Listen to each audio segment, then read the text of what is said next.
Sure, if you're not at this, what else are you going at? There's nothing better than going around the harbour having a yarn. G'day boys and welcome to this episode 15 of the Harbour Yarn Podcast with myself, Adam Hatter, also known as Harbour Customs. Boys, you can catch me on all of my socials. I'm active on the TikTok, the Instagram and Facebook, and this podcast right now in the video form is living on YouTube. If you're watching it, that's probably where you're watching it too. But I also puts out every podcast over on Spotify as well. If you're like myself and you enjoy listening to a scatterroll podcast while you're driving along to get wherever you're going, well boy, you can throw around there. Boys, how you getting on? I'm coming to you today from Witless Bay. Obviously, that's where the studio is. It's a gross old Monday morning, boys. And it just seems that's the way this winter is going this year on the Avonline. Certainly like many years before. You get a little bit of snow coming on the front end and a pile of rain on the back end. We're dealing with the pile of rain out there now. But no matter about the rain, because we're nice and warm and cozy here aboard the studio. Boys, how did episode 14 get received? I would say fairly well. I didn't have a guest on. Again, I did get into a bit of that, even though I had the large hitch off last time home. It was still hard to try to nail down a schedule to try to get people to come in and have a yarn, just something that worked for myself and theirself, and then put the weather in on top of it. Well, boy, it was an absolute tangle to try to schedule anyone. But don't go worrying, boys. All that is in the past. We do have a guest for this episode 15. I'm not going to let you know who it is yet. You'll see as we're getting on. I'll probably give it away from the title. I don't know. We'll see when I get all the editing and all that together. But I would say it was a decent old podcast. Like I say, I enjoy sitting down and doing the old long form content of it. Now to roll into the next segment, boys. What's on the go with me? Well, boy, this was a short hitching, or at least it felt short to me anyway. I had the long hitch off last hitch. Went offshore, spent the Christmas hitch, knows that was going to be long. We'll get into a little bit of that, and ended up getting in a few days late. So it's like a compressed hitch. Even though it was only a couple of days, boys, you do feel it. Like I said, I was offshore for Christmas. Anyone who spent time away from home during the Christmas holidays, whether you're working offshore, working up a camp, or just having to travel during Christmas time, well, boy, you know the time can go long. And I'm a firm believer that some days in the middle of all them Christmas holidays, well, boy, time can actually start winding up backwards. Saying that a stop really don't do it justice. And it's just a mix of being away from home during Christmas. Obviously, with social media and all that now, you're keeping well in touch with all your loved ones, your friends and your family, but you sees what's on the go and what you are missing. I suppose it might have been a little bit easier back before because you didn't actually see it. You knew what was going on, but you didn't see it. And now you're just flooded with it every time you opens up the phone. We're like, boy, missing out on that again. And like you say, boys, it's hard to really explain unless you've been in it. And certainly if you've been in it, you know exactly what I'm talking about. You get into the routine every time you goes out there. Every hitch is no different. And that takes a couple of days and you sinks back into the routine of what the work actually is and that you're buckling in for your hitch away, whether that be 2 weeks, 3 weeks, however long you do go away for. But it's kind of getting all upset Christmas. Now, no mistake, the boys offshore, especially all of our East Coast catering crowd, boy, they does their absolute best to make us comfortable and try to give us the best of what we can while being away for Christmas. And this year was no different than that. We had a wonderful time out there. The grub was absolutely fantastic. I'll put the boys up against anyone because they fed us well and they kept us well.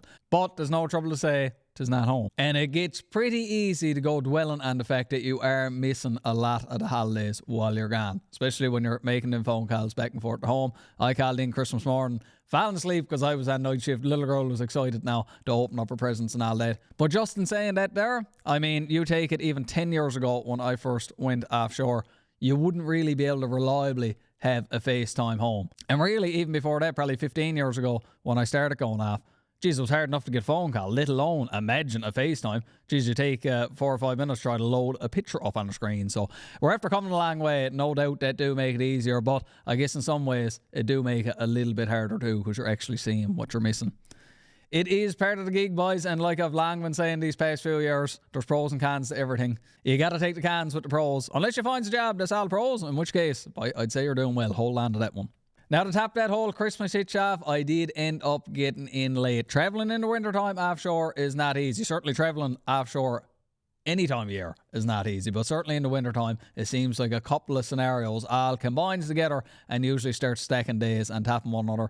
We had a combination of a few things on the go. We lost visibility, wasn't really sure when it was going to clear up because we had a poor forecast. So the boys tried to get us in the best they could and sent the boat right away. Now, every time you go sending that boat, you always got the possibility that the visibility will clear up, but your back-to-back, or the person that's relieving you, is on the boat. So the fact that they're on the boat, they can't just send a chopper, put you on the chopper and get you gone, because when the boat shows up, perhaps something might happen with the crane, the sea state might come up, they might not be able to get the people up off the boat, then there's no relief on the boat and you're running too short for what you actually can run. That was the scenario that did happen this time offshore. The boat got out to the rig on New Year's Eve, and boy, it was clear as a bell. I'm sure if you probably look hard enough, you could probably see the west coast of Ireland over to our east. But it was clear as a bell. What do? The boat is there. We got loaded down on the boat New Year's Eve. I believe the boys had a rough run on the way out. The sea state was actually a little bit more than what they forecast, but they got out. They were able to relieve us. We got down on the boat and we sailed in towards Newfoundland on New Year's Eve. I was coming off night shift. Usually the boat transfer going back in helps with that. I don't know if it helped this time. I got a dandy old nap on the boat, but when I come in, sometimes what happens is you cause a relapse. That means you're off a night shift, you're coming back onto your normal day shift, and then all of a sudden you get up 1:30 in the morning and you can't go back to sleep. Well, boy, that did happen to me. I was about a week coming off nights there this time. What do you do? Getting back to the boat, we sailed in through St. John's Harbour on New Year's Day. I'll see if I can throw a picture up for you now to have a little look at that. That's actually looking out back towards the Narrows. You can see Signal Hill up there, and that's looking out back towards the east. Out where the rig is too, and certainly if you looked hard enough, you might see Ireland. I don't think it was that clear that morning. And now thinking back to that boat ride in, one thing that we did talk about as we sat down for supper together was perspective. You can do a lot with a shift in your perspective, and it's totally up to yourself. Now, no doubt sometimes it's harder than others, and sometimes you can't just slap lipstick on a pig and call it all good. But the perspective piece we did talk about was we were getting on that boat and travelling westward back home to Newfoundland. No, we weren't going to be home for New Year's Eve like we had anticipated because of our schedule, but we're going to get home. We're getting home New Year's Day. Now, our back shift on the other end of it, yes, it was a little bit rough. I don't really mind the boat ride so much as some people. Some people, it affects them a little bit different, and no harm with that at all. It affects everyone different. But I didn't mind it on the way because we were going home. Now, our back shift, they were travelling back to the rig on New Year's Eve. Obviously, I'm sure they wouldn't have minded another night home with their family and get to celebrate New Year's home. They made a run out. Like you say, it was a bit rough. I don't think it was the most comfortable of boat rides. Their perspective will probably be largely more negative as compared to ours. We were just happy enough to get a mode of transportation home. And it led into a deeper conversation about perspective, in that you can change a lot of what you're looking at and how it makes you feel and how you interpret it just on your perspective alone.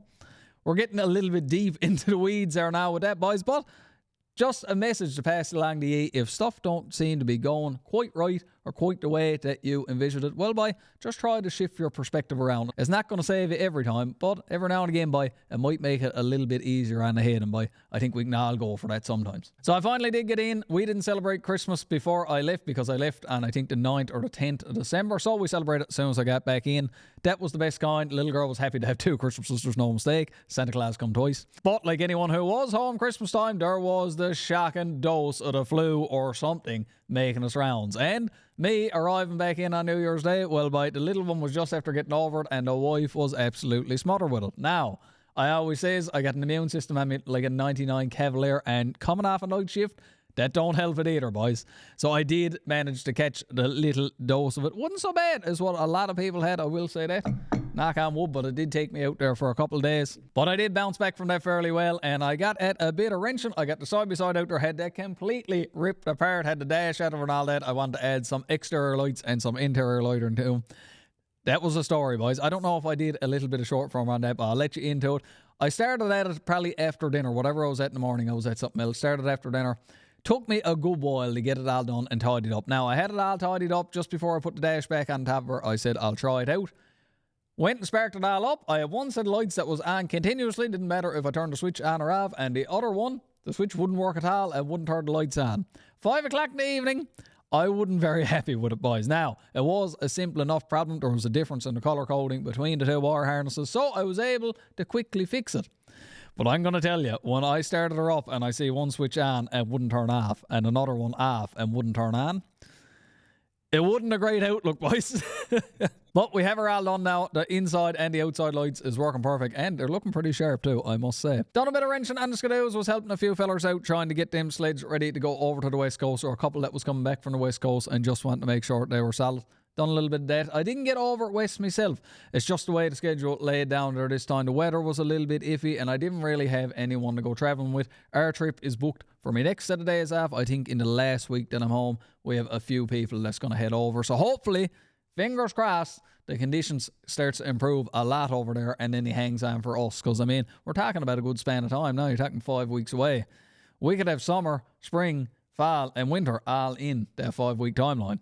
Hopefully, whatever timeline we're on then, it'll be winter and it'll be a pile of big fresh powder for us to go playing around in. But there's no go getting me ahead of myself because that's next hitch. We're still on this hitch yet. Another thing that's on the go, boys, I'd say I am going to do another hat trap come next month. I don't have the order put in for it yet. I was going back and forth on the colours that I was going to do. I think I pretty well got them finalised. I just got to put the order in and get them back in. So I'm hoping the next time that I get home, all year probably seeing this, I'd say I should only have about a week left to me hitch by the time this gets uploaded. So I would say when I get back on shore, hopefully if they comes in on time, I will be doing another hat trap. So in a week's time, you might see the old hat trap on the socials. That's usually always where I drop some. So keep an eye to all that, boys. If you are interested in getting a hat for yourself, well, boy, you might be able to find one there. I can't say for sure what colours I'm going to do yet. I know this one is definitely going to happen. The navy and the copper. Super popular hat, always sells out, and I always says I'm going to get more of them on the next order, and I just upped them by 10 or something like that. But I should have a flush amount, I would say, for the next time. And boys, to wrap up the What's on the Go segment with me, well, boy, it is Monday, tomorrow is Tuesday, and that means I'm going back to work. Like I said after top of this segment here, boys, I don't know where this hitch went. I know as I did get in a little bit late. We celebrated Christmas, so that vaporised a couple of days. The days passed fairly quick because there was a lot of stuff on the go like that, but even still, boy, it's hard to really pin down where the 3 weeks went. Now, the weather is absolutely terrible. I had a look at the flight line there today. I think they still have flights on the books from last Tuesday, at least for some installations. I don't know how that's going to affect me tomorrow. I got a good feeling I won't be on an early flight. It'll probably be the second wave of flights that goes out. So I might be able to get up and enjoy my breakfast rather than getting out the door at 4:30 or 5 o'clock in the morning and try to make it in the Cougar. We will see. I'm sure I'll get that call around 5 or 6 o'clock this evening to tell me what my fate is going to be. Now, tomorrow do look like a good weather day. I'd imagine we will be flying, and hopefully it do clear up some of the backlog. No one likes being stuck out there over their 21 days. When it's time to go, it's time to go. So hopefully we can clear up some of that for the boys. But like you say, if I got another night home, well, boy, I wouldn't be too sad about it either. It's a give-take relationship there. Boys, that was a large bit for the What's on the Go with me segment, but a lot is on the go. I like sharing it with you, but that'll wrap that end of it up, boys. We're going to go right into the next segment, and that is the topic segment that I do enjoy doing. The last topic, well, I forgot to launch it out. So we just did a little piece on Jockey Club. If you're not caught off on that, they discontinued Jockey Club from Labatt Brewery, so you're not going to see Jockey Club anymore. And I was just reflecting on a little bit of that. Some people loved it, some people absolutely hated it, but for me, it was always something that was in the back corner of the beer cooler when you walked into the shop. And you just see a couple of cases there. They might seem like they've been there for a while. I did enjoy them a scatter time. I won't say I was at them every other time I was reaching for a bottle of beer, but I didn't mind a scatter all drop it. But it's sad now that it's not going to be there. Anyway, we're doing a little bit of reflection on that. Some people wrote in a few memories they had on it, and I shared a couple of my own. Sad that we're not going to see her around, boys, but at least we were able to enjoy her while she was along for the ride. Now, what's on this podcast topic? What are we doing this time? Well, I launched it on the last one, and that was going to be stories about flying. I wanted to hear all kinds of stories that you had about flying, whether you're flying back and forth somewhere for work, you're going somewhere on a vacation, or you're just up in the air for some reason or another. Tell me about it. Now, my own self, I have a couple of old stories about it. I remember it was the first time that I was flying overseas. I travelled over there. I had a bit of training on the go for work. That was not too long after I got out of college at all. And I really haven't travelled anywhere. I went down south, I think, one time before that, and I had a flight up to Alberta shortly after I got out of school for something else. Beyond that, I didn't really do any travelling when I come to air travel. So for me to stop over in Frankfurt, over in Germany, Schiphol Airport, I don't know if I pronounced that right, but the airport over in Amsterdam, Schiphol, I think it's called, I couldn't get over it. There were so many people going around. If you had to drop me off over the Heathrow or something like that, I'd say you could have wrote me off. I would have been done. You never would have found me again. But it was almost like a shock to me that there was so much moving around. Now, beyond that, when I went back and forth to Alberta, I was doing fly in, fly out. So I used to work 2 weeks on, 2 weeks off, or 3 weeks on, 1 week off. But when I was going back and forth, that was up to Curl Lake at the time. When I wasn't flying charter and I ended up flying commercial for a little bit there, the flight that I used to take was out of one certain gate in Edmonton Airport. And that gate was right next to what they call the Belgian Bear Bar. And I did frequent said Belgian Bear Bar quite a bit, boys. I had a couple of good evenings there. Good old yarns with a couple of people passing through and all that. I remember there was a couple of the bartenders there. I knew them by name. And the end of it, we had some dandy old yarns come out of that. Now, there might have been some evenings that I had a little bit too much beer and it made it a little bit tangly trying to get home. Never ever did miss a flight. But one story I did have, the bar closed down. I think they used to close up around 10 o'clock or 10:30, something like that. But the flight that was going back down to Newfoundland wouldn't leave until about 12:30. So, bar closed up. I went over, sat down next to the gate, and I was tired. I think I was after doing a night shift or something ended up happening there. Anyway, I said, I'll lie down for a nap after having a few beer. I laid down. When I got up, the gate was absolutely empty. There was only one gate agent there, and they were calling my name out over the PA. I figured I was safe enough. One fella sat down asleep right next to the gate. Chances are it's probably the fella you're looking for. Anyway, I managed to get up and said, bye, yep, that's me. And I got in there before they closed the gate. That was a rough old flight down. We used to have the interchange flights in Toronto there. I remember I got off there and I was tired and obviously feeling the effects of a few beer that I had then a few hours before, really it was. I got off the plane and I was just kind of shuffling around. I got up at the gate and I looked left, I looked right. I said, Shag, I'll try left. And Mrs. stopped me. She said, honey, are you trying to get to Newfoundland? I said, yeah. She said, you got to go that way. She said, it's gate, whatever it was, and she told me. She took pity on me this morning because there was no mistake. I was a pitiful looking soul. Another story I had travelling back and forth to Alberta. When we were flying down on the charter flights, it was almost like a milk run. We used to leave Kerr Lake via Albion Sands. I think we used to stop in Manitoba, possibly in New Brunswick, Deer Lake, and then on to St. John's. But a lot of the times, if we stopped in Deer Lake and got delayed a bit of time at all, I'm saying within an hour, the pilots would actually end up timing out. And they were done their flying day. They couldn't fly on any further. And you used to have to stay a night in Deer Lake. Well, we landed in Deer Lake this morning, and it was a little bit snowy, bit of freezing rain and all that on the go, and it delayed the plane enough. Pilots signed out. We're going to leave now tomorrow morning. I had something on the go that weekend. I think that was a Thursday or a Friday. I was flying down. I said, I'm not missing any bit of my weekend. And actually, at that time, I was doing 3 in 1, so I was only home really for 5 days. I said, check this. I called down to Deer Lake Irving. I said, boys, what time did the DRL bus run through? And I think they told me within an hour she was going to be gone there. I went, got my bags, hopped aboard the taxi, down to the Deer Lake Irving, hopped aboard the DRL bus. I was home by 9 o'clock that night. So I did save me Friday night out of that. That was just some of the stories I had while I was travelling around, certainly flying back in and out of airports. Never done a whole lot of it, but I did do the fly in, fly out up in Alberta, and I did travel a little bit over in Europe. Certainly we were going back and forth over to Belfast too. There was a couple of clever stories there, but nothing too bad. We never got into too much of a tangle over there. It usually worked out fairly well because we did have a direct flight from St. John's right in to Belfast International, and that made it a lot nicer, a lot more comfortable flying back and forth over there. And certainly the racket I'm into now, I flies every 3 weeks, and that's back and forth offshore on a Sikorsky S-92 helicopter.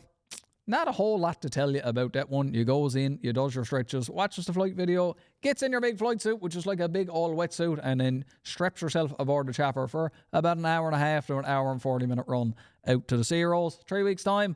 Hopefully, you'll get a ride back in on the chopper and you don't have to go back in on the boat. But, like I was saying earlier on, boys, when it comes to day 22, day 23, and you're starting to get delayed, you'll take any mode of transportation that's heading west. Now, boys, enough about myself. I reached out to ye for this topic section because I do enjoy having a yarn when it comes to this topic. And I want to hear about your stories as well to make a good old yarn out of it. So I reached out and we did get a good bit of feedback back for this one, for the flying stories. I got one in there from Wade. Wade flew to Jamaica, he figures about 20 years ago, and was told he didn't need a passport when he flew down there. Fine enough, he went on. But when it came time to go home, he needed a passport. Something that he wouldn't aware of. So he was there to the gate agent. They were like, boy, you need a passport. You were going to have to call the crowd up in Ottawa. I guess it was the consulate or whoever it would have been. So they got on the phone with that. They handed over the phone to Wade. Wade said, boy, he said, I didn't know. He said, they told me I didn't need a passport to come down. He said, hold on now. When he heard him speak, he said, are you from Newfoundland? Wade said, yeah. A minute later, he said, the phone was back over to the gate agent and he had his boarding passes. He says, that's 100% true. I don't know if you get away with it so easy now, but it worked out for Wade, so I'd take it any day of the week there. Kelly wrote in and said she got flown into Gander from St. Anthony to be a court witness. She got subpoenaed. When that was all finished up and she went to fly back home, she flew out of Gander, over to St. John's, back to Gander, up to Blanc-Sablon, which is actually in the province of Quebec. And then when she flew over to St. Anthony to land, they couldn't land because of weather and had to go all the way back to Gander. Now, anyone who's flown within the province of Newfoundland and Labrador knows, boys, it can be a bit of a milk run and you're not really up in the air very much at all before you're going back down to land onto another runway. Anyway, she got back to Gander, Couldn't get out of there and ended up on the bus back to Raddington, which took about 8 hours for her. And the fact that she was up there all day long and ended right back up where she started, well, boy, that was hard enough for her. But she also mentioned too that she got to see so much of Newfoundland while she was going up and down in the airplane, especially over on the east coast where we never had a whole lot of snow at the time, travelling up so far as into the southern part of Labrador and that border on Quebec where there was piles of snow. She said it was nice to see. She probably could have done without the big old time delay in amongst it all. A couple of pictures probably would have sufficed, but that was her story for the flying there. Now, Keith wrote in as well. He said him and his buddy were travelling somewhere for work, got to the airport and got onto the bear. Went out to have a smoke and he realised his buddy didn't have a leg to stand underneath him. Now, we looked at him and said, how am I going getting you through security here another day so we can get back on the plane? Was running out of ideas until he see a wheelchair over in the corner. Keith said he put his buddy into the wheelchair, rolled him over to security, tried to get him through the scanner. They said, boy, you're not going to be able to go through the scanner with the wheelchair. He's going to have to get up. He said, boy, he's in the works of pain there now. He's going in for surgery on his knee. He's not going to be able to get up and go through the scanner. I think after a bit of back and forth, they let him go on through the scanner with the wheelchair and all that. And they managed to catch their flight on the way home. Now, boy, I'd say they got fairly lucky because I can imagine you can get up to security there sometimes and they're going to say, well, boy, you get on one shoulder, we'll get on the other shoulder, and we'll get him through the scanner. But it worked well enough for Keith and his buddy, and he ended up getting home out of it. Now, would I advise that? Probably not, boys, because you probably won't have it work out so well as it did for Keith and him, but it did work out for Keith and him, so fine enough for him. Ryan also wrote in, he only wrote this in this morning and just caught it before I got this podcast actually sit down and record it. He was flying to Chicago this past New Year's Eve. He works on the lake boats. He was flying out of Toronto. Now, he showed up to the airport and they just get tickets on the spot when they're trying to go. Couldn't get a ticket to get out at 11 o'clock, but they managed to get him on the 5 o'clock flight. He went in for the 5 o'clock flight, sat down for 6 hours on delay, had to do a little bit of the icing and all that, and next thing then, the captain come over and said, well, bye, we're not going anywhere this evening now because we're timed out. You'll have to go on home. He went and got his bags and he said he walked back in through the door 12:01 New Year's Day. Now, boy, it's always hard getting delays when you're on the way home, but when you're heading to work, well, some delays like that you'll take. So he was able to celebrate New Year's Day at home, and he said he did manage to get a flight out. I think it was January 8th, so he ended up missing a week there before he was able to get a flight out. Well, boy, extended Christmas vacation, we'll call that. And to wrap it all up, boys, Drew wrote in his story about flying. He said there'll be some hands flying down Black Marsh Road. I don't frequent Black Marsh Road very much my own self, but I do know that St. John's can be a madhouse when I do venture in around her. You could probably put off another airport for all the hands that he's flying around. Boys, thank you to each and every one of you that did write in. I can't fit them all on there, but I do appreciate going through the old yarns and the old stories and the topics. Boys, keep sending them in. I do enjoy them. Hopefully you enjoy them too. Now, to segue into our next topic, for the next podcast for episode 16, we're going to keep it with the travelling team. We're on to the topic of flying there now, boys, so I'm going to try to keep it a little bit similar. I want to hear your travel stories, your stories from when you're travelling around. Again, whether you're travelling for work, whether you're travelling for a vacation, or you're just travelling for some other reason at all, and have some sort of situation come across you that we can get a good old laugh out of. Boy, send them along in and we'll have a good old yarn about them. I'm sure I can come up with a couple of stories on my own, especially travelling around for work. I can think of a couple of times in Germany I had a good laugh over there. Anyway, boys, that'll be for episode 16. I'll broach that on a little bit of short form before I sit down to go recording it, but send in your stories, boys. Love to see them. Now, boys, that does it for the topic segment of this episode 16 of the Harbour Yarn podcast, and we're getting to the point that I probably enjoys most of this long form bit, and that is the guest portion, and I'm happy, certainly happy enough to say that we do have guests on this episode 15. We recorded this, I guess that was probably last week now. Jimmy Lee Stokes was here, boys, sitting down for a good old yarn, and I'll throw you over to him there right now. Hopefully he enjoys it. Boys, we finally got another guest on go for the Harbour Yarn. It's been a big hiatus, but we got himself. Jimmy Lee is here with us today, boys. How you getting on? Boys, it's a windy all day. You might hear the door flexing back there. I can't control the weather. She's blowing again. Sometimes I wish I could control the weather, but sometimes you just got to let her blow, and she's going to blow today. All right, Jimmy Lee, to get her kicked off, I asked us everyone right off the bat, who is Jimmy Lee? I guess I'm a bayman that really small town, grew up in a really small town and moved in the city a few years ago, and I like the city life, but still like around the bay. And yeah, strange enough, around COVID I start doing social media, download TikTok app and start doing a few trends. And I was off Mondays and Tuesdays, and I was cooking for like work and for the wife. I was like, I'm gonna film a recipe, and start filming recipes and got good response, and that ever since. That's just where she battled up to. Where did you grow up to? Cape Frills. Like, I remember first in town when I sang from Cape Frills, everybody's like, where? But I guess Lumsden gained a lot of traction during COVID for nice beaches. Yep. Is right behind Lumsden. Lumsden's where I went to school to. Oh, okay, yes, Yeah. It basically starts off Newtown, Cape Frills, Lumsden, Demons Bay, and Musgrave Harbour. Beautiful sandy beaches. You just need the good weather. Like, if the weather's good, you're laughing. If not, well, yeah. There's like a lot of stuff. Yes. I can tell everyone to go up and walk that East Coast Trail. Absolutely beautiful. It'll put the cliffs some more. I won't say the shame, but we can go toe to toe with them. Yeah. But go up there today. Yes, exactly. You're not going to have a great day. Like I said, usually we take holidays around July and August, and if you get good weather, it's like paradise, man. Like, the pictures looks like you're down in Florida. They do, though. Yeah, Like, if you had to take a picture out of context. Yeah. And not tell anyone where it was. Yeah. It'd be a hard job to Yeah. play, so a lot of people wouldn't put in mind of being home, right? He done a poker run. He does it in Musgrave every year, and it's like 300 ATVs. He does like draws cards, 5 different areas. Oh, yeah, But I think it's like 8-kilometer beach. You're just driving on an ATV, and that is crazy. That's man. beauty. It is, yeah. There's people that pay $1. I know some people goes down south and all that. Yeah.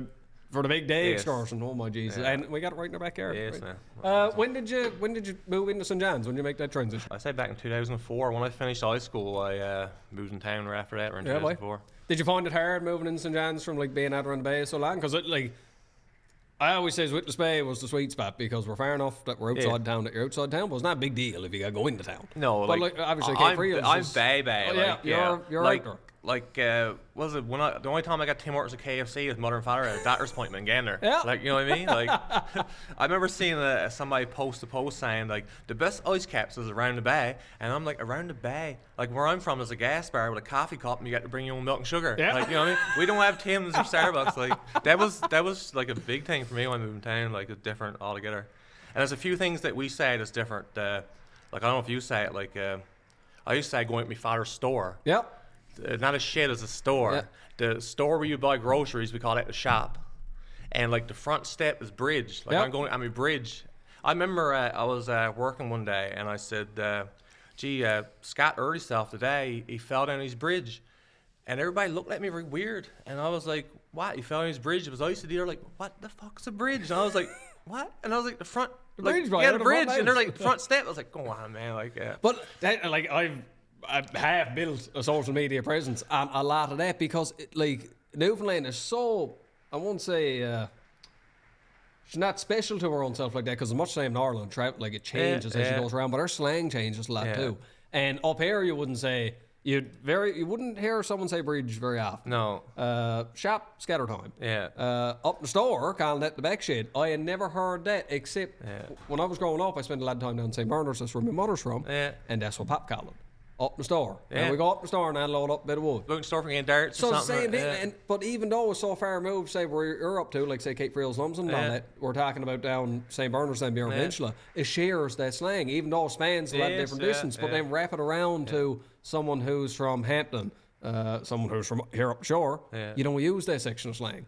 It's wild how far. But yeah, I remember when I came in here, like, we're having a shed party. I was like, what, a shed party? Out in the store. Yeah. But anyway, I got used to it after a while, but yeah. We got into a big thing. What's another fella, Dose Dad, he was talking about the garage, and now he calls it the garage, right? So the garage where I'm from would be like where you get gas, like a gas bar. Down the garage. Yeah. Yep. Yeah. And this now, I say I got bottom garage in the house, I got top garage over there, right? Someone else will be stored, boys. Wherever he goes and wherever you're down Newfoundland, you'll find it's all good. It just takes a good while used to it's it. But I remember wicked. people like looking at me weird and they try and explain it. Like some people never like I don't know. But that's so distinct. Like yes, you'll find other places too, but like not many, right? And the whole fact that we got subsections and subcultures all within this little island of 500,000 people, and what's up on the mainland or in Labrador, like it's insane that you can get so much just because it's so split up. Yeah. Like I suppose years ago it was like, geez, you wouldn't go to St. John's years No, ago. that's You'd right. have sail up there in the boat, Yeah, right? that's right. Yeah. All right, so we touched on how you got started on social media, sort of called, like a lot of people did. Yes, Like I that. said, got a video from one of my buddies and download it, and like I think what threw it off me was like that video. Wow, you can really dance, and I was like, how do we get the sound in the video? Like it was like I don't really understand it, so I downloaded the app and played around with it. But yeah, that was a fun time. It was. That too, because a lot of good content come out of that. man. Like, and I'll say like to anyone, especially being offshore. There's a lot of times I laughed myself along. Man, just all that little bit of foolish content, because you know what you need sometimes just lift you out of you know, whatever doldrums of the day that you're having, right? First when I started, I didn't even know people could see it. I started doing videos and like posting. I thought it was on my wall or my feed. Yeah. I didn't know. And then somebody was like, "That looks good" or whatever, and I was like, "What? Who are you? Yeah, I didn't have a clue. Distinctly. And look, where's that now? Right? Yeah. Like, so okay, so a lot of, like, of your social media that you're doing now certainly is a lot of food and a lot of different recipes. How did that come? Like, how did you make that transition? I guess on social media, would that say this is some of what I'm going to put out there now? Like growing up, like spent a lot of time at my grandmother's. Grandmother basically would feed everybody. Like, you know what I mean? You would go eat up grandmother's for the most part of it. Yep. When we was going to school, didn't eat lunch at the school. We got bussed home. Yep. Have lunch and go back. Most time we go at grandmother's because my parents was working. But just seeing Nan cook and like her pride of it, and before you get to eat, like what you want tomorrow and stuff like that there, like I think that's what drove it a bit. And my wife really likes cooking. Like she does a lot of cooking, but our schedules were opposite. Like she was Monday to Friday, I was off Monday and Tuesday, so I would do the cooking. And when I downloaded the TikTok app, I just done it. I was like, I'm just going to video this. And anyway, I start going really well. So then I just basically stuck to it. I got to cook anyway. You know, I make leftovers. Why not video it and see? And like nothing's better when somebody said I brought it to a potluck. It's awesome. Or I tried this is good. You know what I mean? So, but first starting, it was like stuff my grandmother made, my mother, some of my favorites, and then trying different things, seeing stuff online. Even the wife was just like, you should try this, and we'll try it, and it's good. So we discovered a lot of good dips and a lot of good recipes that way, right? It's just the ability to be able to share it to other people. Yes, man. And like you say, when you're getting that feedback come back to you, be like, boy, that's deadly. And That's like, awesome, yeah, they would have, or I shouldn't say they never, but they might have never ever known nothing about that. Yeah. And the fact that you were able to share that with him, and now they shared it with their people, and that could be something they make every Sunday now. It's deadly. Lately down the road, like people sending me videos of their kids making stuff. Yeah. Like we always went down and they're in the kitchen cooking. Like it's crazy, man. That's wicked. Never ever dreamed it would be what it is. But it's awesome. it feels so nice to be able to do that Yes, with people. man, Like I say this about my own stuff. A lot of it is people that's away, and like I got a lot of family that's up in Alberta. Yeah. I got a lot of friends that's all over the spot just because of circumstances. That's what they had to do. That's right. But they don't mean that they don't want to be home. Yeah. So, and I get a lot of that coming back to say, boy, Exactly, like, you know, for 30 seconds, you put me home. And if Yeah. I could do that Yeah. for one person in a day, Yeah. that's wicked because Yeah. I've been away. I know what it's like. Yes, that's right. And it sucks. And if you can take someone away from that, just for That's a little right, minute, Yeah. I shag the rest of it, Yes, right? man. Like to be able to do that for someone is wicked. Yes, and the that's same right. thing with the food. Yes, right? exactly. Yeah. It's all good. Now, in that same vein, well, we kind of touched on that. The ideas for different recipes come about. Certainly, like you were saying, you started off with a lot of stuff. Yeah, that like you- my main ones I love growing up. Yeah, Like grandma yeah. used to make mother. Like I even had film in a recipe book and stuff. So I start filming them because it was even a copy for me too going forward to keep and make. You know what I mean? all the recipe books were deadly. Yes, I can still see grandmother's out to grandmother's house. Their grandmother's land, God Yes, man, rest her. yeah. But I can still see that out on the counter there Yes. because she'd be going for that on Saturday night Yes, or man. Friday probably and say, "When I am I still going to got make?" one in the fireplace and like the cupboard in the fireplace and I got like stains all over it with like cheese Yep. and everything else. That was that ending, right? You knew then because if there was one that never had a stand or nothing on top, wouldn't use it, Yeah. right? That was only something for someone to look at. The sweet and sour mousse one was like mango. Not as much on all. Now you know you got a popular one like that. Right? Do you have a favourite out of all? Like thinking back, especially to maybe one of the ones you got out early, or like even just back to the relation to your grandmother's cooking. It's almost from day one, like the ones I wrote down, the ones I keeps coming back to. Yep. Like I'm a sucker for a casserole, Yep. like tater tot casserole, ash brown casserole, baked spaghetti. You do that right, it's amazing. That's one of the first ones I done, and like people like it blew up and people was trying it, but I loved it. There's a 7-layer dinner, a good shepherd's pie, like. There's a lot of dip recipes that I like and people like, but these casseroles and yeah, like that's where it's at. You can have Baked the biggest spaghetti, one? man, like I loves it. You can have the biggest kind of feed down anywhere on Water Street or down to the Keg or anywhere Yeah. that people like to go and have meals prepared for them. When you get a hash brown casserole, it hits Man, just it's right. raw. It's raw. Yeah, you can't beat it. You can't. It's funny, like, because as soon as you said that, it brought me right back over to Mother's when she used to make a hash brown. Yes, man, And loves it. Now, like when I'm home around the bay or something, or like on vacation, I usually try like fries and gravy, or a poutine, or like onion rings and stuff. Yeah. You know what I mean? And every time it goes around the bay summertime, we'll either do like a stuffed barbecue salmon or like deep fried fish. Yep. Because it's something I don't do that often in here, but like when I'm home, that's like a treat, or whatever. Right? Oh, Christ, yes. And you associate that with home then Yes, too, exactly, right? yeah. And that is just as special as the food itself. Yes, man. It's wild how that always goes. Food's a universal language, boys. When we're home, they always does the deep fried fish in like a big turkey deep fryer. Like it's wicked, Yeah. man. It's It few is. And, beers, like, right? You can't, right? Yeah, But it all ties in together, Yes, right? yeah. And it makes memories at the end of it. That's the stuff that stands it's a out. time for sure. On top of like the recipes and food coming out in the media, there's the catchphrases. Because I remember it was like there was people who asked me about you that didn't know the name, but they'd say, "The which way is the wind today, fella?"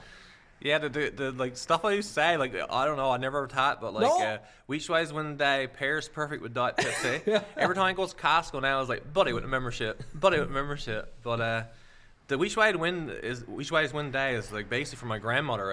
Every time you talk to Nan on the phone or go up to her house, she's like, which way is the win the day? But Cape Frills, I guess, is surrounded by water. Grandfather used to be a fisherman. I almost put clothes on line. I guess it would matter what you're doing that day, the way the wind was, I guess, 100%. right?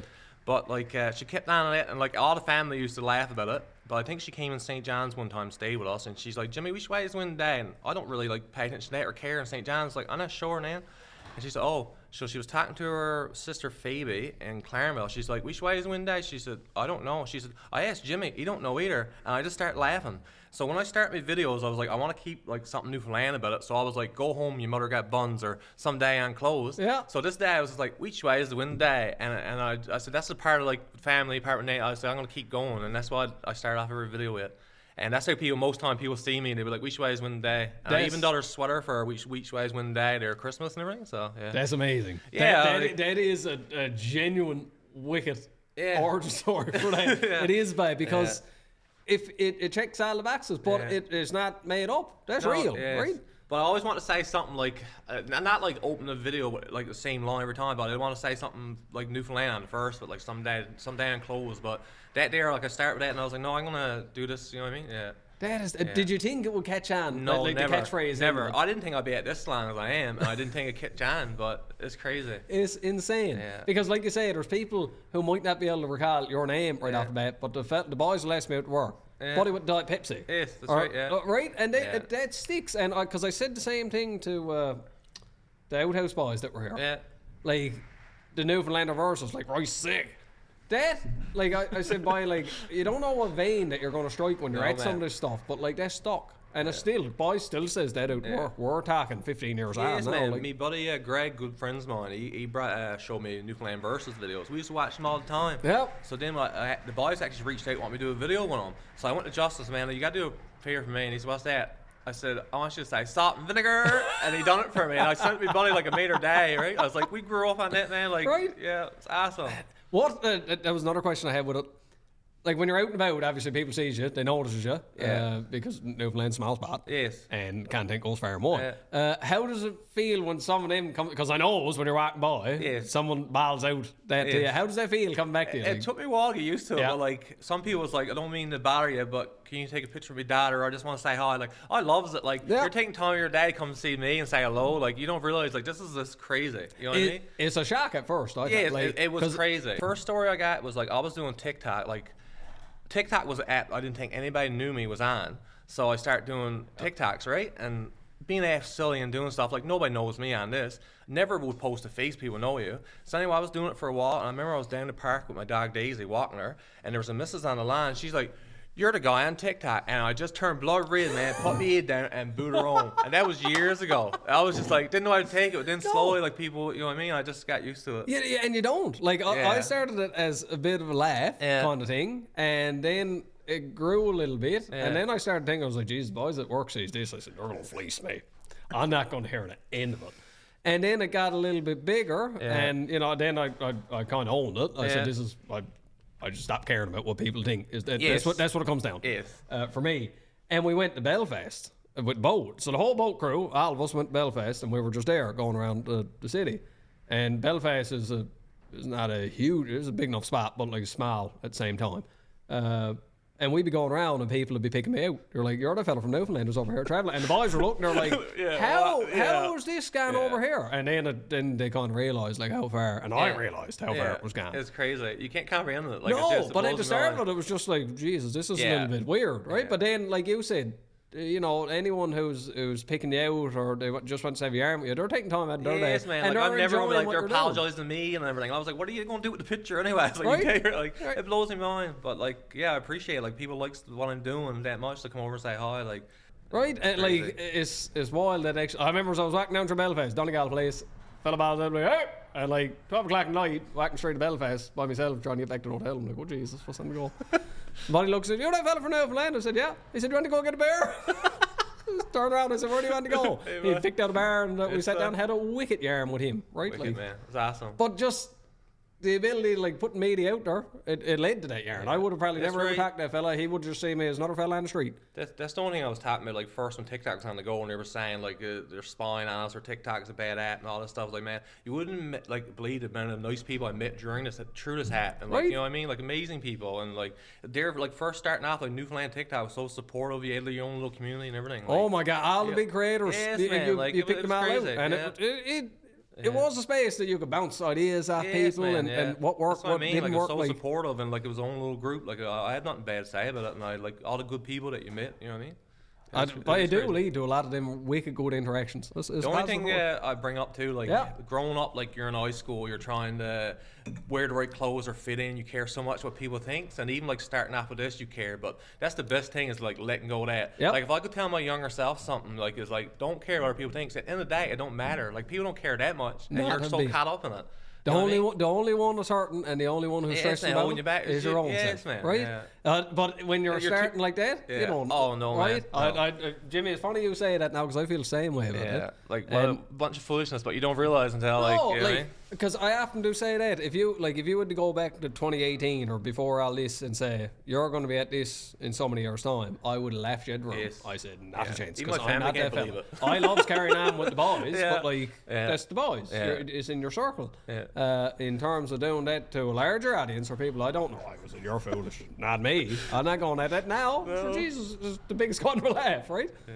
And it lends itself to this. Jesus, we're sat down here today having a lovely day with yourself, right? Well, I finally thought about it. I think I was on TikTok for a while, and this guy done a video. He was marinating a steak to Hungry Eyes, and I was like, I'm doing this with bologna.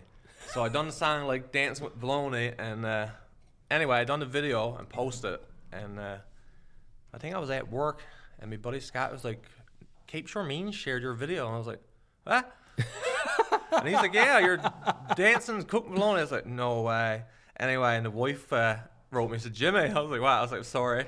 And she had like her friends like, you must be proud, Sarah. And like, it was just like she was a bit embarrassed. And like, that was first, like, you know what I mean? Yeah. And anyway, I remember a little while after I was talking to father, and he's like, do you enjoy doing it? I was like, yeah.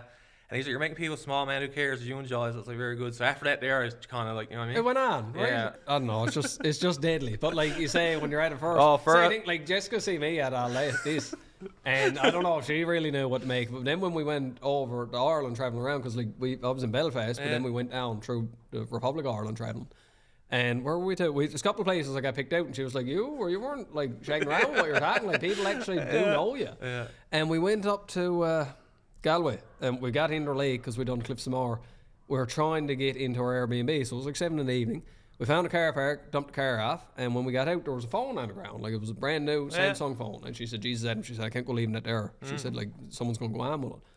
And she didn't really know where to put it. But we looked right next to us, there was a Garda station, their police. And she said, I'll drop it in over there, because I told her that's what it was. So she went in, I was standing out on the side of the road. Just after hiking Cliffs of Moher, I was tired, looked disheveled, 3 big old carrier bags with me, right? Like, standing outside the cop station, and I'd see one cop got out of the car and he was looking kind of over at me, and then another two come over. I said, fuck's sake. I said, I'm getting it now. I said, it looks like a sketchy old fella out by the gate. And buddy comes over and said, hey, get on. And I was like, best guy. And he said, you're that fella from Newfoundland, didn't you? That is crazy. I turned my face. I said, yeah. He turned over to the boys standing up next to the car, and they were like, yeah, that's him. And they all come over, them big Scotty Aaron, right? That's and crazy. She come out, she was like, what is he for getting into now? See 3 cops standing around you, right? Yeah, meanwhile, they know you're talking to you. Yeah, they told us to go to Taft's for a few pints tonight. Oh, boy, like. And I think it happened to me twice. Olivia was in Girl Guides, and we brought her into the rooms, and I was walking into the rooms, and the cop car came over and pulled down and put down the window, and I was like, hello. He's like, which way is the window down? I was like, yes, boy. And then Mondays, usually the wife got the car working, so if I needs anything, I walks to Sobeys tops the road to get a few things. And I think one time he was in one of the lanes and something. What are you cooking today? I was like, man. Insane. It's insane. Right? Crazy. Before I moves away from the media, because this is also in your media, the spice and the rub and the sauces line. Give her. Tell me about it. Tell me all about it. So I'm proud over this one. You should be proud, Jimmy. I never ever thought, but yeah, like a year ago, Barbecue Emporium was a business in Deer Lake, they like my videos, and they're all about barbecue and smoke. And he said, I love your content. Would you like start cooking outside or smoking outside? I was like, sure. And he said, he gave me a good deal on a smoker. And he said, I just want you to do videos smoking outside. I don't want to change anything. Anyway, I start like smoking stuff. I done a brisket, and anyway, I like never thought I'd enjoy it, but I do enjoy it, I must say. We had an event together, and he was like, we should do a bit of seasoning, and I was like, sure. So anyway, I love like casseroles and like a chicken and pork rub, so we came up with a good recipe for that, and we tried it out, and it went really, really good. So first, we started selling at Countryside Meat Shop, and I thought that was world. I mean, gee, stuff in a store, eh, but. And he wanted to do a few markets, and we done markets, and then I think a manager of Sobeys was just like, you should look into getting it in one of our stores. There was a lot of paperwork. So anyway, we got it in the Sobeys, and then Dominion is just like, we want this too. So then Dominion was like, we want this, but we want the sauce too. And we're like, okay. So then Sobeys like, do you want sauce? So then Sobeys want the sauce. So starting off is just like mom and pop stores, like Newlander Meats, CBS done it. What was it? Pennywell ended up doing it. Places like, little small stores. And I used to go there and do videos, try to promote it, and But it's crazy. I remember checking I didn't even know how to check my spam, I think, on Facebook, and I think I checked it or something, and it was like, these businesses write me, like, can we get your product and everything? Like, even on the mainland and everything, it was crazy. Insane. I remember the first time I see, the first post, I think it was a post, or it might have been a bit of media. Just shouldn't press the message or something. I think I post first. I remember seeing the first display. That's the one that stands out. Or no, I remember that one. I remember you being in a small mom and pop shop too, but the display stands out to me. I remember you standing next to all the sauces, and I felt proud. Yes, I said, look at him. Like, it's wicked. I still can't believe it. I still can't believe it. But it's amazing, and it's wicked that it like, it's to that point that A, it's a big box stores, and like anyone wants to get their hands on to actually put their product on a shelf. But B, people are coming into that store and being like, I want that. Yeah. Right? Like, and they're reordering it, they're selling out, and like, it's crazy, man. Like, insane. I never, like you said, you went back years ago and said like you never thought you'd be social media, or that. Like, I never would have thought I'd be at this and have my own seasoning. You can say by like, not me, not little old me, but it is possible. Anything is possible, guys. All you got to do is go at it, right? Yes. Like, people say be yourself. Don't care what other people think. Just be you. And and I've always said that. I know I'm like a broken record on this podcast, and certainly in any of my own media. But people can sniff out fake people all the time. Yeah. If you're not being authentic, I find that comes true. And you could have the best message or the best product or the best anything, but if I catches up on that and I feels it, I'm becoming disinterested in what you got to either give me or what you got to say, because it don't feel real. People feels real, and real always shine through. It goes through that lens, it goes through that mic. People knows. Yeah. When I done that poker run, there was people from, it's a Musgrave Festival week, so people comes home from everywhere, right? Yeah. And I remember on the beach and people come up to me and like, I loves your content, but I loves it because it's you. You're authentic, you're being yourself. And I didn't know what to think about that. I was like, right? And Sarah's like, just means you're being yourself. I was like, but I guess, like you're being true to yourself. And my accent was the same. Like, the only thing that I laughed at is like, first when I started this, I didn't talk in any of my videos. Yep. Because my accent, I was frightened to death. And then I slowly started saying a few things. Then people was like, fake accent. But he's trying too hard. And I'm like, it's true. And Buddy's like, yes, I'm trying to sound like this. Like, you know what I mean? I was trying to slow down and like, you know what I mean? Put subtitles in there. Like, when I started, I found the same thing. I found I was trapping myself. Certainly, I still got to trap myself. That's been a large part of my content and working and all that. If people can't understand you, it's no good. If I'm on the radio trying to get a pump started up and they can't understand what I'm saying, that's no good either. So you know it's situational to trap yourself. But when I was doing media, I kind of applied that same thinking to it. Yeah. And then, you know, you let your own self come out, and then you get this flood of, that's not accent you're trying to hard, buddy.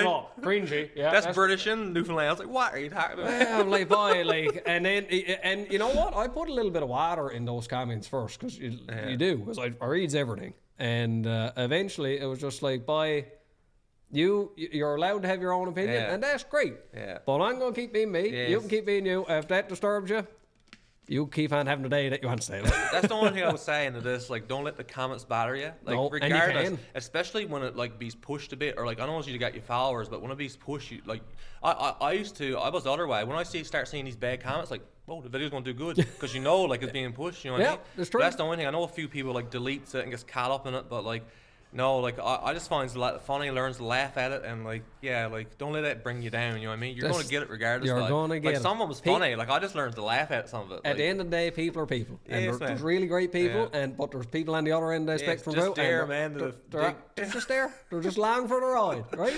Then as long as you're having a good time, well, shake the rest of us, and you're not hurting no one. I done a pizza review or something. I was like, just in my opinion, and this is my favorite pizza or a good pizza. And one guy was like, "That's your opinion." And I was just like, back then, I was like, "So what's yours?" You know what I mean? I don't like pizza. Okay.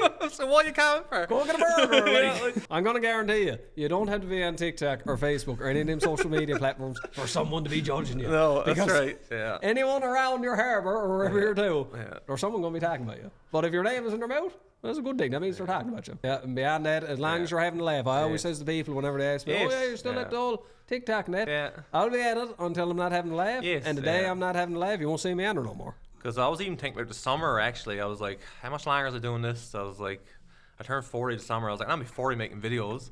But I still likes it, so I'm still going to do it for a while yet. Anyway, I thought about that too, Jimmy. Yeah, I was like, I when's the end game, right? How long is it going to be at this for? But I still enjoys it, and like, I don't know, yeah. I see people 70 on their making content, right? Because There's one dude older that makes too. milkshakes and stuff. Because I said, Jesus, I said, like, I'm 35 now. I said, I'm looking at it like, there's young ones.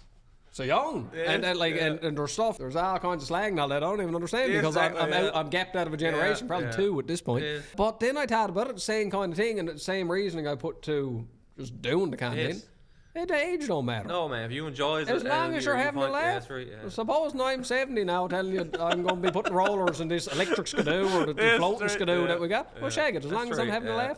But that's just in your mind playing it, you know what I mean? Like, That's all. Yeah. It's only a thought, Yes, and you, as quick as you got a thought, you can let that thought go. That's Right. right. Moving away from the main. Actually, if you want to show a couple of the sauces up to the camera, So, yeah, right, let's and do, introduce them. Yeah, before we move let's on. do my lineup. This is, well, I got 2 sauces. There we This are. was his first one. This is Can't Even Look at Your Barbecue sauce. This is more like a sweet barbecue sauce. This one here is a newer one. It's a buffalo, can't fly on one wing buffalo sauce. Don't want to be judgmental, but this is one of my favorites. I have it like 2 or 3 times a week with nuggets. Anyway, there's a lot of recipes coming with this one. So this one here is the original. That this is what is it? Impress the Mrs. Chicken Rub. We put this on mac and cheese, casseroles, chicken wings, pork, and on meatballs, everything with it. Pretty well everything, yeah. Yeah, this is one of the first ones we came up with, and Barbecue Emporium asked me to do a market at Jack Byrne Arena. First market I ever did. So he went there and anyway, and he said, hopefully we'll do good. So I think in 5 hours we sold 350 units. We sold out. It was crazy. And it was crazy. So then we came up with the Buddy with the steak spice. This is basically, if the recipe calls for garlic, salt, and pepper, I just usually put this in it instead. Yeah, boy. That was the only thing, and like this here, like I know this is called rubs and stuff, more or less for like smoking and barbecuing, but you can put it on anything. Yep. Like I'm making casseroles, like all my recipes now, I use this stuff instead. And this one here is a Jimmy Cherry. Basically, you put That's the first time I've seen that one. So yeah, so you can use on point, Jimmy. you can use it like just dry, sprinkle on like eggs and anything. I think the wife done goulash and like it brings a good flavor to it. Yeah, boy. But really, it's for you put red wine vinegar and olive oil and like equal parts and let it sit for 5 minutes and it makes a sauce. First, like when I start using it, I even like marinate a full chicken with it and done a full chicken and it's awesome. Or like for steak and stuff. Tacos. I'll be doing more with this like soon or whatever. That's my goal is just to use the product in the videos and that too, right? But it is good stuff. It's just not like I'm like but it is. I'm proud of it. It's really good stuff, and I'll use it even if it all goes away. I just want enough for myself to use myself. You know what I mean? Like, yeah, like. Same dude. But the buffalo man, I loves it. But yeah, this is my lineup anyway. And it's doing really good. Hopes is now is to get it on the mainland. Even like Sobeys now on the mainland. There's a few stores now in Alberta and. Ontario wants it. Away from the media, what would you say is your favourite meal or snack if you had to divide them up into seasons? I say fall would be like the casseroles again, or like soups and everything. We done like a few good like potato, like cheddar soup. Yep. As a go-to. For some reason, pea soup now wintertime is one of my favorites. Yeah, boy. Growing up, like pea soup, I remember Nan used to make it. I looked at it, I was like, No way. Not doing it for me. Yeah. And whatever happened, I think I was home on holidays and had a few beer night before, and I was a bit hungover. I think Nan had it for dinner, and that's the first time I tried it, and I was like, "This is wicked." Yeah, boy. I was the salt or whatever in it, but yeah, and ever since like pea soup. I'm still there with pea soup. Yeah? Well, you were before. Yeah. Because we had it every Saturday in the rig. Every Saturday. And like, I've been trying to have soups and my lunch meal now rather than loading up 3 big meals out there. And usually every Saturday it comes down pea soup. I'm like, no way. I haven't got into it yet. But now that you've said that, next time I'm out in the rig, I might try it. Yeah, I was just like taking a little bit first, like mostly like the liquor part of it, and then I was like, "Geez, it tastes pretty good." And then I just start from there. But I mean, I was probably in my 20s before I tried pea soup. Yeah, boy. Yeah. I've had it. I remember having it at grandmother's and I said, nah, boy, not for me. Same thing I looked at it. But I never give it a good, honest try, right? I shot it down before it was ready. Shocking. But I'm going to get taken to task on that now. Fell off the shower now, not eating pea soup. Just watch. Okay. I'm put the burn suit on. So, okay, But, we got fall, we got winter, spring and summer. Spring and summer, probably like dips, so like dips or cold dips. Like barbecue, steaks, like meatloaf on the barbecue or smoked meatloaf. Yeah, boy. Yeah. I never heard that one before. And one of the things I done there last summer, and it's like, it might sound funny, but it is wicked, is these stuffed shotgun shells. Basically, you takes a big thing of pasta and you stuffs it with meat and you let it sit overnight in the fridge and you smoke it or barbecue it. They're wicked, man. I've done a beef one and I done a barbecue or a buffalo chicken one, and it's just... I've heard of them, Man, but I never wicked. had about the smoke, and I got to get more into Yeah, it. and you wrap some in bacon too. You stuff some with meat, wrap some bacon, but you got to leave them in the fridge overnight just for the pasta. Yeah, I think first one I done was like chewing up rocks, but if you let it overnight in the fridge, but yeah, that's one of my go-tos. But yeah, like spring and summer now more than ever, I'm like doing smoking things like burgers, even like simple stuff. You know what I mean? Yeah, boy. Yeah. Because you're giving me, I'm getting hungry now, but you're giving me all kinds of ideas of stuff I wants to be at. Like, But the only thing I will say, like as we're getting older, this might be a hot take, but I find like for making the amount of work goes into it and the reward like eating after, I think it's like Jig's dinner and like cooked turkey is not even worth it. not even. You're listen, hear me out. You're all day, man, making it. You're putting the pot on for 2 or 3 hours. Like your day is gone. Takes 5 minutes to eat, and then you're 3 hours clearing away. I remember poor old Nan, like Christmas time, like she didn't even see the family or be out in the kitchen, like you know what I mean, because she's just cooking. And it just reinforces it. We got stuck in here like Christmas because the weather at home. So the wife was like, we'll just have finger foods. And I was like, yeah, it's best going. And she said, no, we got a turkey now. We're taking a turkey. So anyway, we cooked a big turkey. I think it was like supper, basically. Anyway, day was gone, man. Yep, Time she cooked it all. And then all these dishes, man, she was sweet with it. And I was like, man, not next year. We're not doing it. Nah, I have a mini pizza in the oven. I don't care. For me, I'm the other way.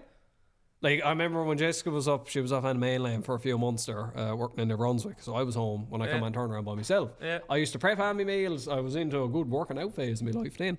I used to prep all my meals on Sunday. I'd have all my meals prepped from Monday through Friday. Saturday, I'd usually go out and get something to eat. And then Sunday, I'd have something over the mother's. Oh, that was just my go. schedule. Best shape I was ever in my life. And I didn't care if I was eating, if it was cardboard all week. I knew it was good for me and I was putting it in my body. Now it's just so easiest stuff I can make. So I takes the moose sausages out, I let some tie out, the fish cakes tie out, and then they're on the stove, and 10 minutes later they're all ready. Perfect. You said you used to eat out once a week. What would you choose usually if you was eating out? It depends usually, because it depends on who was around and where we were going. Like we might have a night out in St. John's on Saturday night, and if we was out and about, then it'd be, we might go to a restaurant downtown or wherever we were floating around. Might even be just bear food. Before we went out and had a few bear, a few chicken fingers after bear. It was a different time in my life, because if I'd done that now, I'd be twisted up for a couple of days. Right? But that'd usually be the Saturday, or if I was kicking around up here. Probably one of the restaurants that was around here at the time. We didn't have Harbour back then. We didn't have the Docky. Yeah, that's that. Favourite and least favourite meal to prepare. I know we covered some at dinner. Cook dinner. I don't care. I'll stand my ground on it, man. But like I said, Christmas we done it, and I was like, we even looked at each other like, never again, man. Like I don't blame you. Rather go work. Right, because I'd be garbage if we put together. I probably wouldn't be fit for. Don't get me wrong. It's like we done everything, like peas pudding, bread pudding. The whole spread is deadly, but like it just, I don't know. There's a lot. Like I can mix together like a good casserole or whatever, put it in the oven, and you got a bit of time to yourself, and then you eat it, and it's one dish to clean up or something. Yeah, You know what I mean? and you got leftovers. Yes, That's exactly. the beauty thing with that. You don't have to think about it next night. Like we got skating tomorrow night with Isla. What we having? have leftovers for we go, Yeah. right? And it's just so easy. That's the only good thing about making this content. Like I gotta cook anyway. Like I do a bit more now because of the I didn't content. even think about that. But I got like leftovers all week, man. Yeah. Right. Wife gets home, we have supper, and then I got containers I'm taking to work. You know what I mean? Yep, it's deadly. There's Yes, man. very little mess to clean up. Yeah. And the big thing about it, I know it's for me and like a lot of other people, you got more quality time with family. Yes, man. That's what it all boils Yeah, down to, yeah. right? So that's the least favourite. Oh, would you say the favourite would be like the casseroles and that, like to prepare? To make Just kinda roll casseroles, into mix that. something up in the oven, and then it looks a certain way, and when it takes it out, it's nice and bubbly and cheesy, and yeah. I like She's casserole. very Baked rock. spaghetti, I still. Baked spaghetti There's sounds- a $1 million baked spaghetti or something. Yeah. I made a video, I was like, I had to save up for this one, and this episode we're doing $1 million spaghetti. But I remember that was really good. And there's a taco spaghetti, baked spaghetti.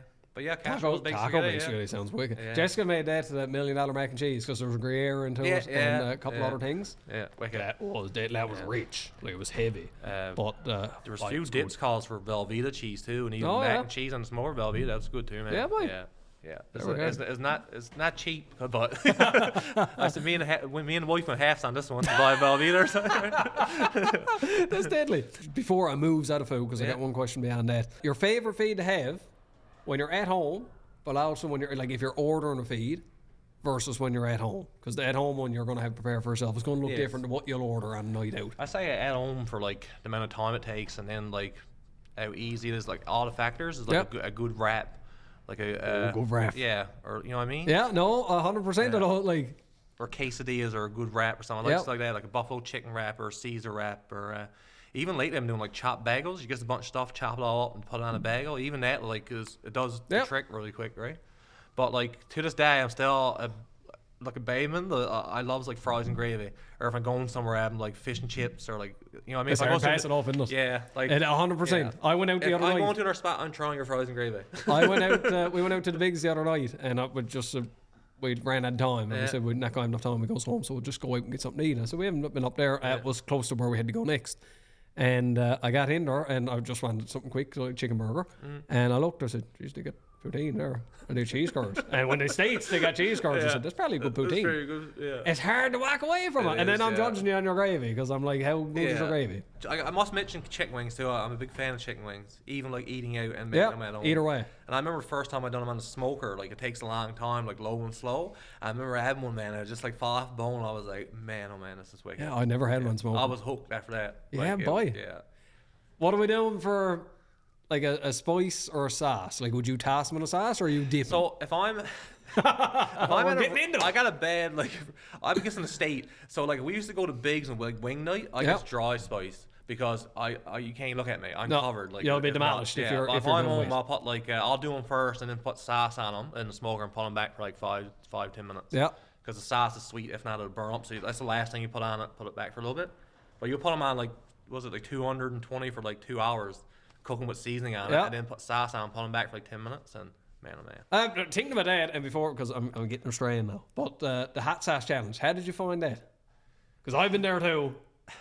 So, like, boys are best kind. Like, I don't usually do stuff with like groups or anything. This is like Yep. on the first of it. So walking in, like I didn't know anybody. Boys best kind, but I was really nervous and everything.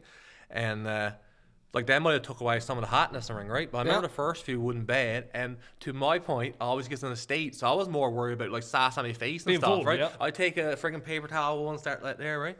But I remember the last 2 or 3 was like really hot, like trying to breathe in, right? Yeah. But a funny story, I only told the wife this, but this like time I had to stop in Sobeys after, and the boys like while he was doing it was like don't touch your face, don't Yep. you know what I mean? So anyway, I went to Sobeys to pick up a couple things, just like 10 o'clock. I went home and the wife was already asleep. I was off next day, so I was like I'm gonna watch something on TV downstairs. So I washed up and everything and watched so much TV. I went to the bedroom and peed or something. Anyway, I sit back down. It's like start feeling a burning sensation on my bird, and I was like, "What the frig?"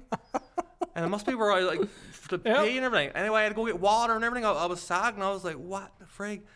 Anyway, I learned from that one, and I went to I was at something the next day. Around 1 o'clock, man, started getting like, Next day? yeah. Oh boy. 1 o'clock, 1:30, and I had to go back and man, if it wouldn't good come Kill out. you. I like- it was like lava, like burning. I handled, like, I won't say I handled, I found it best going. Even the Yeah. hottest ones, like, yeah, it was hot. Yeah. But I didn't, I do got a good heat tolerance there for the sauces and all that. I don't know, just over time, I guess Yeah. that's what it is. And I enjoyed it. Up until like 9 or 10. Like 9 or 10 was playing hard. Yeah. But I enjoyed it. Boys said the same thing. They said, like, wash your hands like 5 times. You get pets, don't touch them. You get youngsters, don't touch them. I was like, boys, like, I said, it's not, like, I'm not radioactive. Yeah. They were like, no, like, listen. But honestly, I didn't know nothing until I started burning. So I was solid.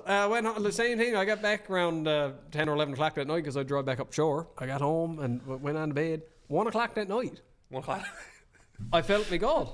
Honest to Jesus, Jimmy, and like I'm after saying to a few people now, that was down my gut slashing around. If I rolled over, because I was uncomfortable, I rolled over to my right side, it was like the left side of my stomach was burning. It felt like acid down or burning on my stomach. I rolled over on this side, it was like it was washing around. Not fit. I gotta get out of here. I was bottom up. I never slept, but that was 1 o'clock. I never slept that night because I was dead uncomfortable. And about 10 o'clock next morning, I was all right. I was good. It struck me the next day, 1 o'clock. I said, never again. I said, I don't care what the boys want to But do. he said he's not phased by it. I was like, this is what he does. I was like, Oh, man. I'm going to, like, at it, not a trouble. I do it today. Yeah. But for the aftermath, I remember that feeling in my stomach. Felt like it was burning in my gut, and like I could almost feel it washing around.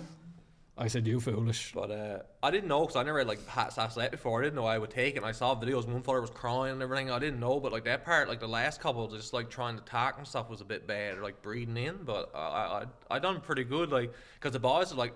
I was drinking Diet Pepsi, like, Jimmy, I wouldn't do that, it's going to make it worse. I said, no, I'm going to try it, and I didn't find it that bad.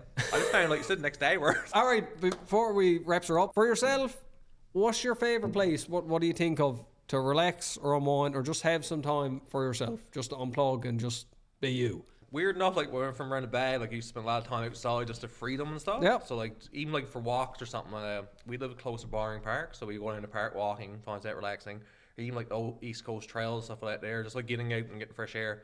Where I live to is almost on the old train tracks and everything. So weirdly enough, last couple of years, summertime, I go on bike, bike, and I go like so far as Sully's Paradise and come back. And come back, it's wicked because it's all down great. Yeah, and that's right. I find that, man, it's wicked. A couple of the boys at work, because okay. they live out around St. John's and all that, and that's what they said. Yeah. Going all the way, because they'll do the whole brewery run. Yeah. They'll start at like Banish, and then they'll go to under Mount Pearl, Landwash, yeah. and then go all the way down to Kitty Vitty. They says, wicked going down. Come back all then, home, you man, feel beer and go Yeah. then just well call someone and bring bike back. But they enjoy down is that. wicked. I find the same thing. The East Coast Trail, for like I grew up on love the it, East Coast yeah. Trail. I hunted on that years ago, father. Yeah. And if I just wants to get away and let her all down, leave the phone aboard the truck and just start walking to the south, and it's just nice. But the wife, luckily, is the same thing. She loves outside and getting her steps. Even like when she was younger, she always walk around like that, right? So with both of us, we enjoy that, I must say. I like cooking too, obviously, but just like to get out and just just to get away, right? Just yeah. to just be with your own self and unplug and, like you say, relax, because that's what recharges anyway. Yes. The food will charge you up too. Yes. But, all right, well, boy, that's it for an hour in. Funny with Diet Pepsi. Pairs perfectly with Diet Pepsi and a yarn. Oh boy, yeah, that's a good yarn, boy. Really good yarn. All right, so usually the way I'll always end it off, I'll hand it over to you. Promote all things, or usually I'll ask you, what's next for Jimmy Lee? That should be the preface to it. For me, like I said, I just want to keep doing what I'm doing, trying to do more content, more cooking content. I think there might be some more funnier stuff. Like when I started off, I used to do so much cooking. I try to do a few things like a funny or humor stuff. I might start doing a few of them, almost like a couples thing or whatever. Oh yeah. But yeah, I'm going to try to switch it up a bit because like a few people used to like my funny stuff more, but I might try to put that in there a bit. But like I said, yeah, like prior to this stuff, and I like to, even if like, I wouldn't in stores, like I would use this every day anyway. You know what I mean? So. Well, you get something good, right? Yeah. And you know it's good. Anything that you want to promote for yourself, obviously you get your line up there. Where can people find it? And where can people find you? You can find me. It's funny though. I remember when I started, people was like, "How do I find you?" And I was like, "It's Jimmy Lee Stokes." And they're like, "What?" I was like, "Yeah." When I started, I created a page for my Facebook. It's like Jimmy Lee Stokes. So like all my socials is just my name, Jimmy Lee Stokes. They're like, "You're easy to find." I was like, "Yeah." I didn't think I'd be at it like. No, right? I didn't change it. I was like Jimmy Lee Stokes. So they can find you at Jimmy Lee Stokes across all the platforms. Yeah, Instagram, Facebook, TikTok. YouTube. I post YouTube shorts because back when I was doing TikTok, I didn't know which way it was going. So I done YouTube just to keep a copy for myself. That's one of right. these days down the road, I want to see it. You know what I mean? But I'm on YouTube too. Like I said, I got my winning line up there. 2 sauces. We got Yes Boy, Jimmy Cherry, Buddy with the Steaks Boys, and Impress the Mrs. Chicken Rub. But yeah, you can find it at Sobeys Dominions and lots of mom and pop stores. Rocketeer Treats carries it. Okay, yeah. They done really good for me, I must say. Good people. That's deadly. Yeah.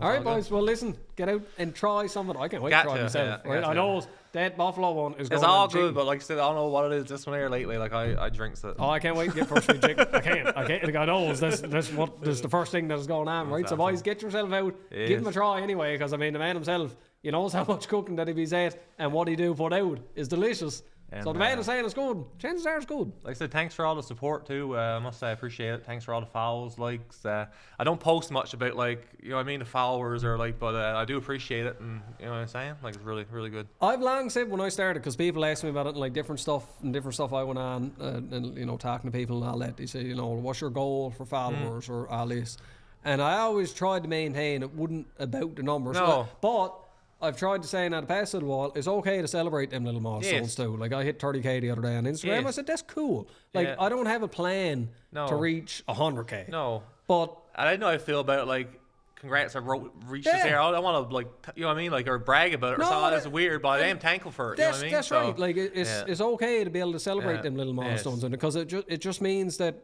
it's reaching people. And at the end of the day, that's all the content is. It like for me, if I could reach people. Give people a laugh if they're feeling down. Right. Put people back at home. Yeah. That's what it's all about. And the core of it, I'm having a laugh all about it. Like Sue, and thankful for everything, man. It's awesome. Yep. People are awesome. And it all do make a difference. It definitely all do make a difference. Because every bit of engagement and all that, it just spreads it further to more people. Yeah. And the more people you can reach, will be. Yeah. I think we'd be all the better for it. We need to laugh in this world either. Jesus is. And a casual. And a bit of sauce.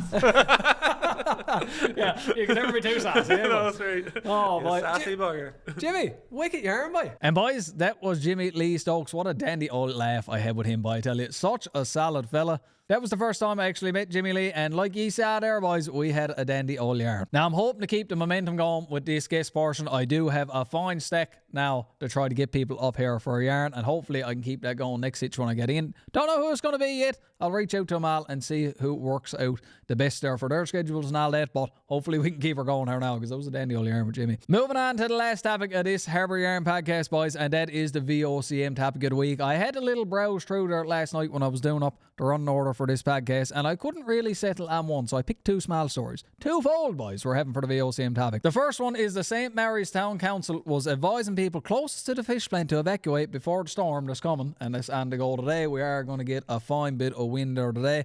What it is, boys, is an old fish sauce plant. I'll see if I can throw a picture up there now for you to see. The whole side has gone out of it. It's idle for the past 20 years, and it seems like it's falling apart down there with the wear and tear of time, especially with the weather, and we are after having a lot of weather, especially this past 3 weeks, boys. It's been a wild amount of wind. In the fish sauce plant, they says there's still 110 vats of capelin offal, they call it. I had to look up what offal was. Apparently, there's guts, capelin guts. It's still there in a big pile of vats. Now, I laugh at that, but it's not really funny because obviously that is brutal stuff. Now, when I read the story last night, it said toxic fish sauce. I said, why toxic? I said, you wouldn't think there'd be a whole lot of toxic in that. But apparently after sitting so long, it's not very good. They actually tried to pour some of it out in the water. The Department of Environment stopped that because it wouldn't good to be putting all that stuff back into the water. And it says they got traces of highly explosive, that was what the article said, of H2S. Now, H2S is hydrogen sulfide. We're well acquainted with it in oil and gas because it do come off as a byproduct sometimes of what you hauls up at the ground. Now, highly explosive might be putting it at a bit of a stretch. I done a little bit of research and I am trained on this subject a little bit. The LEL, or the lower explosive limit of H2S gas, is 40,000 ppm, or parts per million. That's a fair amount. Now, the amount that's actually immediately dangerous to life and health, like that'll hurt you if you breathe it in, is 100. So you'll be dead long before it gets up to that 40,000. Now, when they're up in Alberta and a lot of the sour fields and all that, you will get amounts of H2S up to 40,000 ppm and probably beyond that. So there is a real danger of it actually being explosive. Now, what's after conjuring together in them vats a capelin guts or capelin offal down to the fish plant?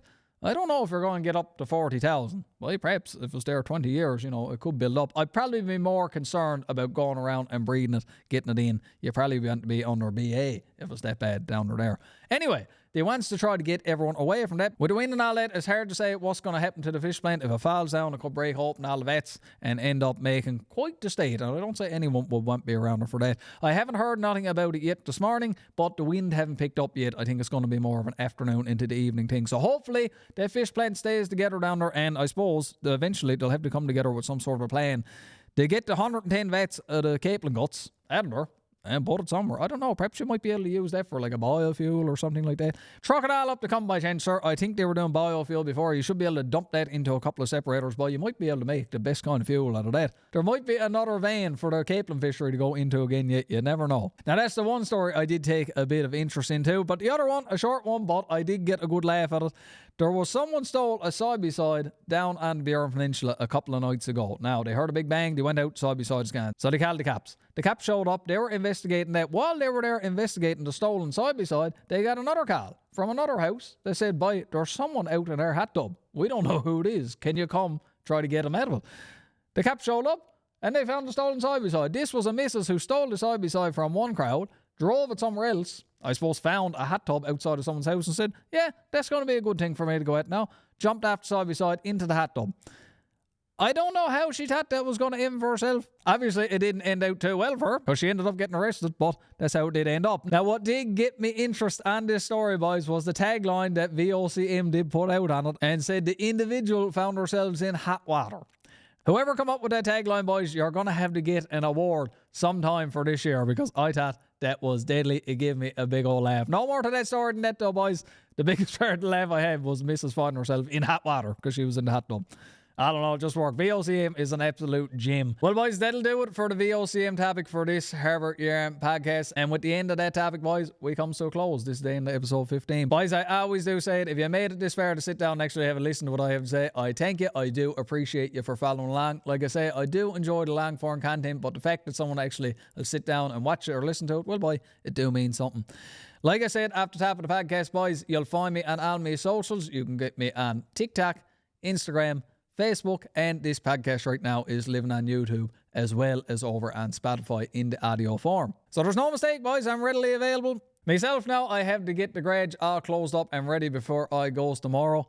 And hopefully the weather improves a little bit out there today so I can enjoy my last day home. I don't think it's going to, though, because she's forecasting to be southwest, gusting to 110 in the afternoon. Great day for flying kites, and if the rain slacks off, boy, I suppose you might get a bit of clothes out on the line too. Boys, like VOCM do say, arrive alive, boys. VOCM cares. We'll catch you on the next one.